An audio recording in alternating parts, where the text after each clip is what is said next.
నమస్కారం, welcome to ఏటీ pulse. ఈరోజు మీ ముందుకు ఒక స్పెషల్ న్యూస్ తీసుకొచ్చా. ఏంటంటే ఈ కుత్బుల్లాపూర్ నియోజకవర్గం గాజుల రామవరం పరిధిలో శ్రీ వైష్ణవీదేవి ఆలయం భూమిలో ఉన్న విగ్రహాలు మరియు దేవాలయ కట్టడాలను బుల్డోజర్లతో కూల్చివేసినట్లు స్థానికులు ఆరోపిస్తున్నారు. ఈ ఘటనపై భక్తులు మరియు హిందూ సంఘాలు తీవ్ర ఆందోళన వ్యక్తం చేస్తున్నాయి. ఆలయ పరిరక్షణ కోసం ప్రజలు పెద్ద సంఖ్యలో ఆలయానికి చేరుకోవాలని పిలుపునిస్తున్నారు.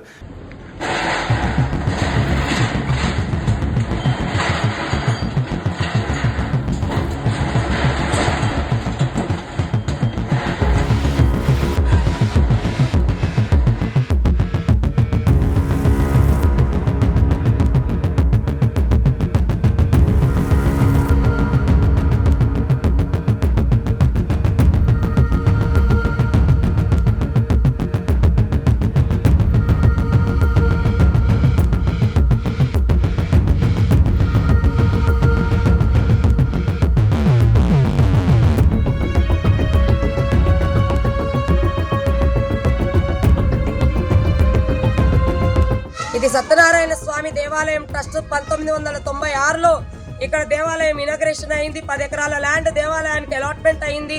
తర్వాత డబ్బులు కట్టమని మళ్ళీ కొందరు కబ్జాదారులు కబ్జా చేస్తున్నారని మేము హైకోర్టుకి వెళ్ళి న్యాయం కోసం అడిగాము. ఆ తర్వాత దేవాలయాల దగ్గరకు వచ్చేసి హైకోర్టులో కేసు ఆర్డర్, మాకు కోర్టు ఆర్డర్ ఉన్నాక కూడా ఇక్కడ అందరికి తెలిసినాక కూడా రాజీవ్ సగృహకల్పాకి కూడా ఈ ల్యాండ్ అలాట్మెంట్ చేసిందంట ప్రభుత్వం. ఇవన్నీ డాక్యుమెంట్స్ చూపించమంటే రాజీవ్ సగృహకల్ప చూపించట్లేదు. ఇక్కడ మొత్తం గౌశాలలు ఇరగొట్టారు, వైష్ణవిదేవి దేవాలయం ఇరగొట్టారు. మొత్తం దేవాలయాలు, గౌశాలాలు, పబ్లిక్ కి కట్టిన బాత్రూమ్స్, టాయిలెట్స్, ఆశ్రమాలు, గురువులు. ఇది పొద్దున, ఈ రోజు పొద్దున ఎన్ని గంటలకు? 6:30 సమయంలో వాళ్ళు 5 గంటల నుండే మొత్తం ఇక్కడ రెడీ చేసుకొని వచ్చి మొత్తం మమ్మల్ని ఆపుకుంటూ లొకేషన్ అడ్రస్ ఇది location Venkatadri hills, Nallagutta, Jeedimetla, HL colony, Gajula Ramaram. ఇది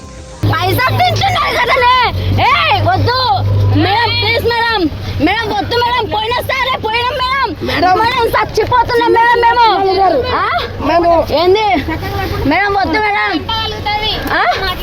ఏంది మేడం, మేడం లేదు మేడం, దొంగతనం చేస్తలేము మేడం, దొంగతనం చేస్తలేము, దొంగతనం చేస్తలేము, మేడం మేమేం తప్పుడు పనులు చేయట్లేదు. దొంగతనం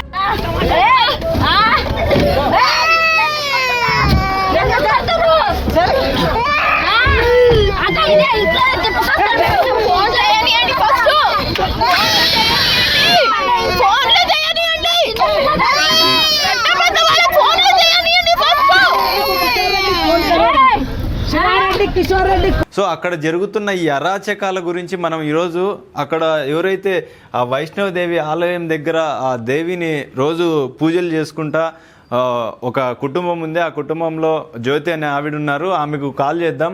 అండ్ అక్కడే కశ్యప్ రెడ్డి అన్న గారు కూడా ఉన్నారు. ఆయనకు కూడా కాల్ చేసి అక్కడ ఏం జరుగుతుందో మనం తెలుసుకునే ప్రయత్నం చేద్దాం. కుత్బుల్లాపూర్ ఉంది కదా, కుత్బుల్లాపూర్ మనకి వెంకటాద్రి హిల్స్ అనేసి ఇక్కడ నల్లగుట్ట అని అంటారు. ఇక్కడ నల్లగుట్ట నరసింహస్వామి టెంపుల్, పక్కనే సత్యనారాయణ స్వామి టెంపుల్, ఆ మధ్యలో ఇక్కడ ఏముందంటే వైష్ణవిదేవి టెంపుల్ ఉందన్నమాట. పరమేశ్వర్ సింగ్ అని ఆయన ఠాకూర్స్ వాళ్ళు 8 తరాల నుంచి ఇక్కడ తెలంగాణలో ఉంటారు.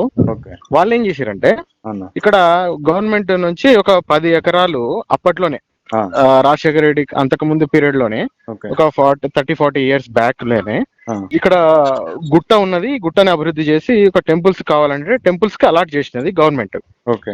చేసిన తర్వాత దాని పక్కనే ఏంటంటే రాజీవ్ స్వగృహ కల్ప కోసం అనేసి ల్యాండ్స్ ఉన్నాయి.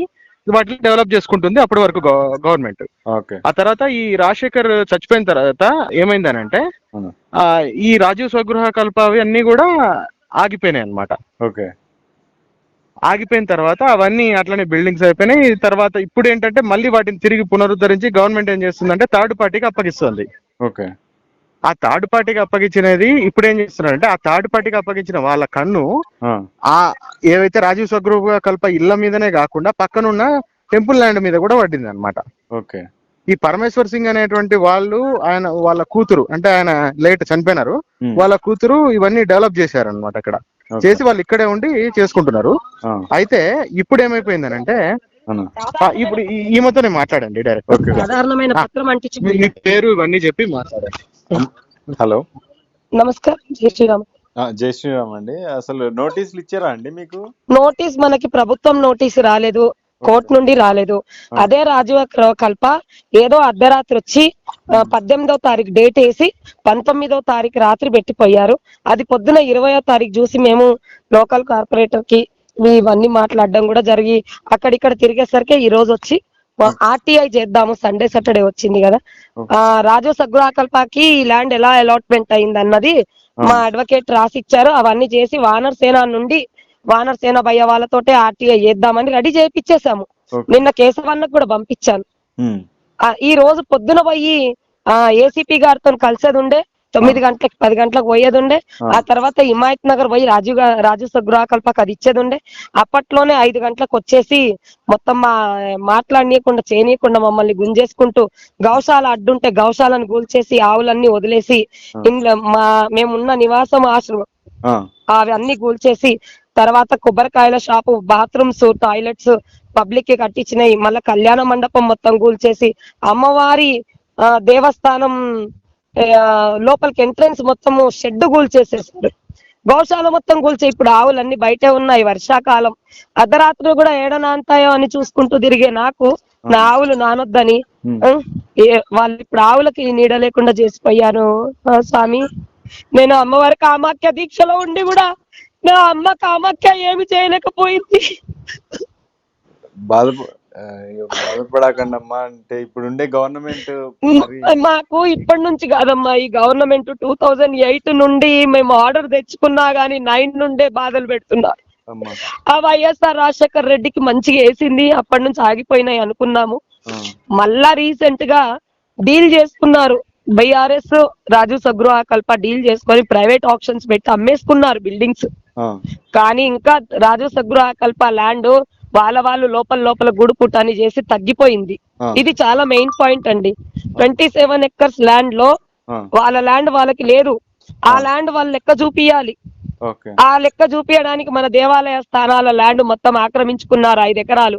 ఇక మిగిలింది కొండ మీద. అసలు భక్తులకు కూడా ప్రైవేట్ పార్కింగ్ కి ఒక మంచి కార్యక్రమం అవుతే నేను పిలుస్తాను మీ అందరికి. చూడండి, పార్కింగ్ కి కూడా స్థానం ఉండదు. చాలా కార్యక్రమాలు చేస్తాము సామూహికంగా, వ్రతాలు, యజ్ఞాలు, యానివర్సరీలు, నవరాత్రులు, కన్య పూజలు అన్ని.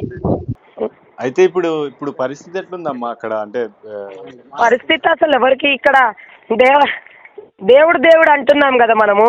రోజు దేవాలయాలకి సేవ చేసే వాళ్ళకే ఉండడానికి లేకుండా చేశారు, కావులకి లేకుండా చేశారు. ఇంకా పరిస్థితి చెప్పండి, ఏం చేద్దాం? వాళ్ళు మాకు 1000 గజాలు 2000 గజాలు అడిగినప్పుడు మేము పోనిస్తలేము. ఇక్కడే ఉండిపోయినరు. వీళ్ళని ఇక్కడి నుంచి ఎట్లా తరమాలని కూల్చివేతలు అయిపోయినాక ఎవడెక్కడ ఎంత ఆక్రమించుకోవాలో ఆక్రమించుకుందామన్న ప్లాన్లు. ఇప్పుడు అంటే ఇప్పుడుండే ఆలయం కూడా కూల్చడం జరిగిందా అమ్మ అక్కడ? ఆలయం ముంగట మొత్తం షెడ్. ఒక భక్తుడు మొన్ననే 3.5 లక్షలు పెట్టి, సంవత్సరం అవుతుంది, వర్షంలో నానిపోతున్నారు భక్తులు అంటే వేసి పెట్టారు. అది కూడా కూల్చేశారు. అంటే దేవాలయానికి కళ్యాణ మండపం కూల్చేశారు. ఇక్కడ 100 మందితోటి సామూహికంగా హోమాలు, యజ్ఞాలు జరుగుతూ ఉంటాయి. ఇంకా ఎవరైనా మన పేద ప్రజలు, డబ్బులు లేని వాళ్ళకు కూడా ఇక్కడ మనం ఈ క్షేత్రంలో పెళ్లిళ్ళు చేసుకోవాలి, ఏం చేసుకోవాలన్నా కూడా ఇస్తా ఉంటాం స్థానం. అలాంటిది ఈ స్థానంది కూడా కళ్యాణ మండపం పోయిన సంవత్సరం కొద్దిగా కూల్చారు, ఈ సంవత్సరం అయితే మొత్తం కూల్చేశారు.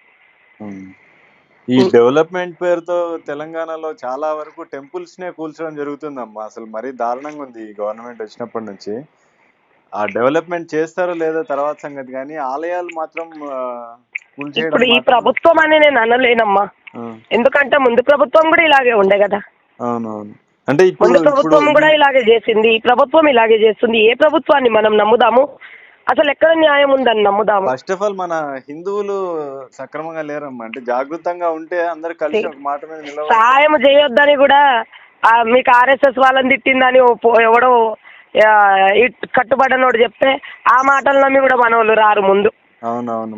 వచ్చి మన హిందూ వాహిని రాజన్న పెద్ద వాళ్ళని తీసుకొచ్చి అభివృద్ధి చేయండి, ఆమె ఒక్కతే పోరాడుతుంది అని ఆయన పెద్ద వాళ్ళని తెస్తే వాళ్ళు వచ్చి నా గౌశాలకు 1 ఎకరం ఇయ్యి, నేను ఒక హనుమంతుల వారిని కడతా 108 ఫీట్లు, నాకు మొత్తం ల్యాండ్ అంతా అప్పచెప్పి నీ గుడి గురించి నేను మోదీ గారితో మాట్లాడి డైరెక్ట్ చేపిచ్చేస్తా అని ఇలాంటి వాళ్ళే వస్తున్నారమ్మా మన హిందువులు.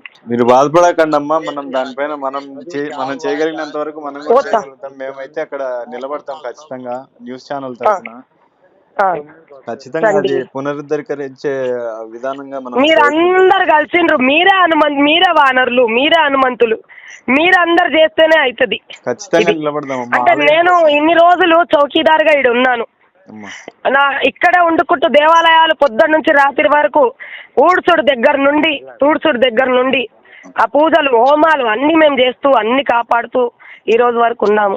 మాకే దేవాలయానికి రక్షించే వాళ్ళకే రక్షణ లేకపోతే ఉండడానికి లేకపోతే ఎట్లా స్వామి?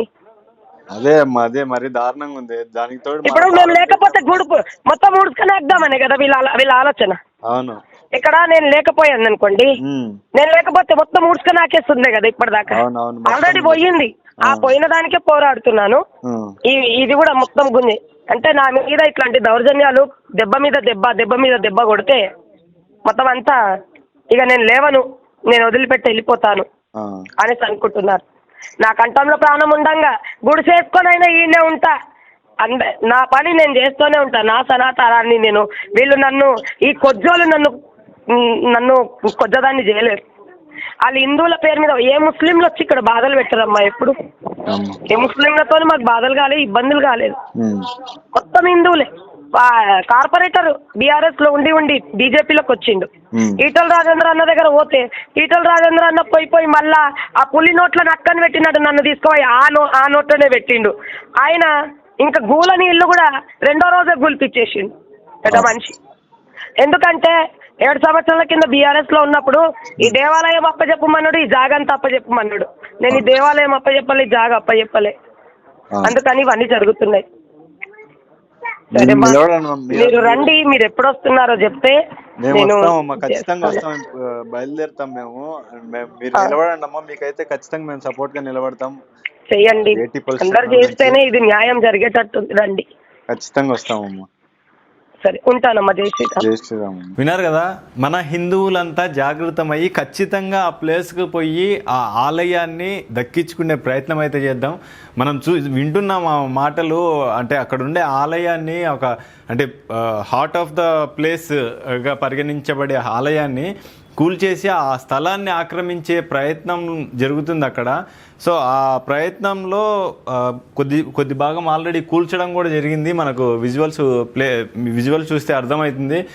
ఆ కొద్ది భాగం కూల్చేసి అక్కడ ఉండే కళ్యాణ మండపం కానీ, గోశాల కానీ, ఆవులకు ఏదైతే గోశాల ఉందో ఆ గోశాల కూల్చేయడం కానీ జరిగింది. అండ్ ఆలయం ముందర ఇక్కడ చూస్తే మీకు అర్థమవుతుంది, ఆలయం ముందర ఏదైతే షెడ్ ఉందో ఆ షెడ్ కూడా కూల్చేయడం జరిగింది. ఆ షెడ్ వేసి కూడా 1.5 year కూడా అవుతలేదంటే 3 లక్షలు ఖర్చు పెట్టించి వేసిండ్రు. అది వేసింది కూడా గవర్నమెంట్ కాదు, మన ఎవరైతే హిందువులు ఉన్నారో వాళ్ళు వేసిర్రు. దాన్ని కూడా కూల్చేయడం జరిగింది.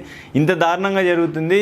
దయచేసి హిందువులంతా ప్రతి ఒక్కడు ఈ వీడియో చూసే ప్రతి ఒక్కడు షేర్ చేయండి. అందరినీ జాగృతం చేసి అక్కడికి వెళ్ళే ప్రయత్నం చేద్దాం. అందరం వెళ్ళి ఆ ఆలయానికి న్యాయం జరిపే ప్రయత్నం చేద్దాం. ఆలయం తరపు నిలబడదాం. అది మళ్ళీ పునరుద్ధరీకరించుకునే ప్రయత్నం చేద్దాం. ఎందుకంటే డెవలప్మెంట్ పేరుతో తెలంగాణలో ఎన్నో అరాచకాలు జరుగుతున్నాయి. అది ఎస్పెషల్లీ హిందువులపైన, గుళ్ళపైన మాత్రమే.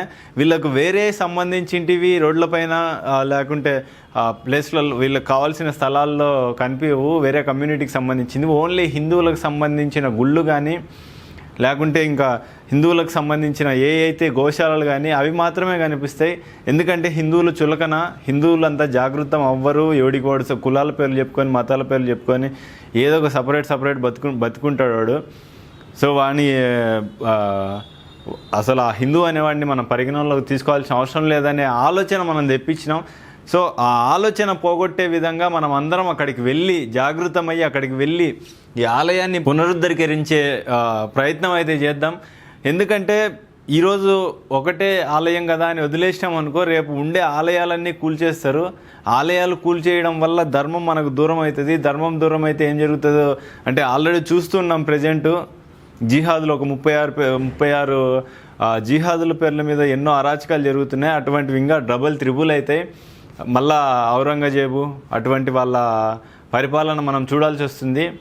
సో మనం మన ఆలయాన్ని, మన సంస్కృతిని, మన ధర్మాన్ని కాపాడుకునే బాధ్యత మన హిందువులదే. అందరం కలిసికట్టుగా వెళ్ళి ఈ ఆలయం పునరుద్ధరీకరించే ప్రయత్నం చేద్దాం. ఖచ్చితంగా రావాలని నేను మా ఛానల్ నుంచి మనవి చేస్తున్నా. జై హింద్.